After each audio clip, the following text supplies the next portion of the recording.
আসানসোলের পোলো গ্রাউন্ডে রাজ্য সরকারের হস্তশিল্প মেলায় ভয়াবহ আগুন, পুড়ে ছাই বেশ কয়েকটি স্টল।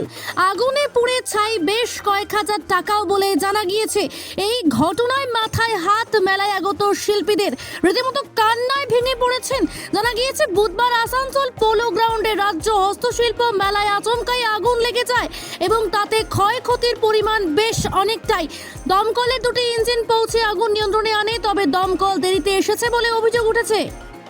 আগুন লেগে গেছে, এরকম আমাদের ফায়ার ব্রিগেডের কোনো ব্যবস্থাই নেই। এরকম আর্টিজানদের আমাদের যে এত কোটি লাখ লাখ টাকার মাল মানে পুড়ে গেল। আমরা তো সবাই মিলে আর্টিজানরা সবাই মিলে এসে আগুন বাতি জল দিয়েছি, তাহলে ফায়ার ব্রিগেডের এখানে কোনো ব্যবস্থা নেই। আমি নিজের দিয়ে বললাম আমরা সবাই মিলেই তো আমরা সবাই মিলে বাতি জল নিয়ে ফায়ার ব্রিগেড আসেনি। আমরা তো ফায়ার ব্রিগেডের নাম্বারই জানি না। ফায়ার ব্রিগেড এখানে দাঁড়িয়ে ছিল না? দাঁড়িয়ে ছিল না, মেলাতে তো ফায়ার ব্রিগেড থাকার কথা ছিলই না। ব্যবস্থা পরিষেবা দেয়নি আমাদেরকে। ফায়ার ব্রিগেডে পাঠানো আমার নাম অর্চনা মণ্ডল। আমার এখানে আমাদের মাঠে ওপেন প্লেসে এখানে তো কোটি লাখ লাখ টাকা মাল এক একটা আর্টিজানের নষ্ট হয়ে গেছে। এটা কে দেবে?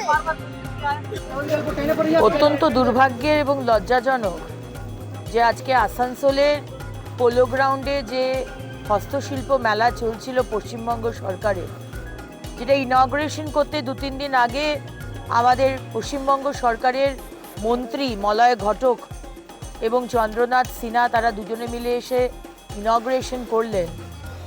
এবং এই হস্তশিল্প মেলাতে সারা পশ্চিমবঙ্গের দূর দূর থেকে গরিব মানুষ, আমার মতো শিল্পী মানুষ, যারা হাতের কাজের সমস্ত জিনিসপত্র নিয়ে সেখানে বিক্রি করতে এসেছিলেন, ব্যবসা করতে এসেছিলেন। আজকে প্রায় 12টা, 13টা, 14টা দোকান আজকে আগুনে পুড়ে শেষ হয়ে গেল। এখন এই দায় কার? আজকে মুখ্যমন্ত্রী মমতা বন্দ্যোপাধ্যায় খেলা মেলা নিয়েই রয়েছেন, এখানে কোনো ইন্ডাস্ট্রি নেই। আপনিও সেটা খুব ভালো করে জানেন।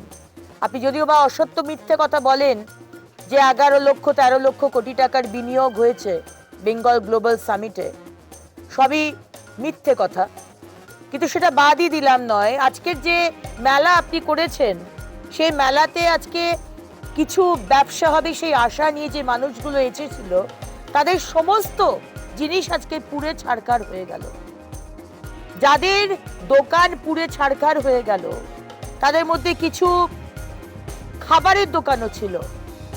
এখন মেলার যে চত্বর, যেখানে এই ধরনের হ্যান্ডিক্রাফটস, হাতের তৈরি জিনিসপত্র বিক্রি হচ্ছে, সেখানে খাবার জিনিস, যেখানে খাবারের স্টল যেখানে করা রয়েছে, সেখানে প্রিকশন নেননি কেন? কেন সেখানে আগুন লাগলো? আগুন যদি লেগেছে তাহলে সেখানে আপনারা ফায়ার ব্রিগেডের ব্যবস্থা করেননি কেন?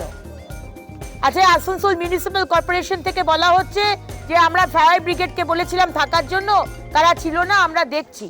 দেখছি মানে what is this? What is দেখছি?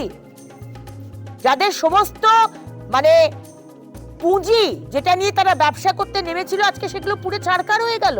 আপনারা বলবেন দেখছি? সেখানে ফায়ার ব্রিগেড এসেছে 1 ঘন্টা বাদে, যেখানে আগুন নেভাবার যে যন্ত্রগুলো তার মধ্যে গ্যাস নেই, খালি। আমরা দাবি করি যাদের যাদের দোকান পুড়ে ছারখার হয়েছে, যাদের হাতের জিনিসের, হাতের তৈরি জিনিসের স্টল হোক কি খাবার দোকান হোক, তাদেরকে 5 লাখ টাকার compensation, each and every one 5 লক্ষ টাকার মিনিমাম কম্পেনসেশন দেওয়া হোক। আপনারা বড় বড় কথা বলেন কুম্ভ মেলা নিয়ে, হ্যাঁ? 56 কোটি ভারতবর্ষের 1/3 পপুলেশন কুম্ভ মেলাতে গেছিল। 1/3 অফ দ্য পপুলেশন, 56 crore। আর এই কটি স্টল আপনারা হ্যান্ডেল করতে পারেন না? মানে আপনাদের যে অক্ষমতা আর ব্যর্থতা, সেটা আবার করে পশ্চিমবঙ্গের মানুষের সামনে আপনারা তুলে ধরছেন। ইমিডিয়েটলি আজকে যা যা করা দরকার, এবং আগামী দিনে এই ধরনের মেলা যদি করেন তাহলে সেখানে ফায়ার ব্রিগেডের ব্যবস্থা, আমাদের ফায়ার ব্রিগেডের মন্ত্রী সুজিত বসু কি করছেন? আপনার এখানকার আসানসোল ডিভিশনের ফায়ার ব্রিগেড কি করছে যে 1 ঘন্টা বাদে, যে আজকে 10 মিনিটের রাস্তা 1 ঘন্টা বাদে পৌঁছচ্ছে?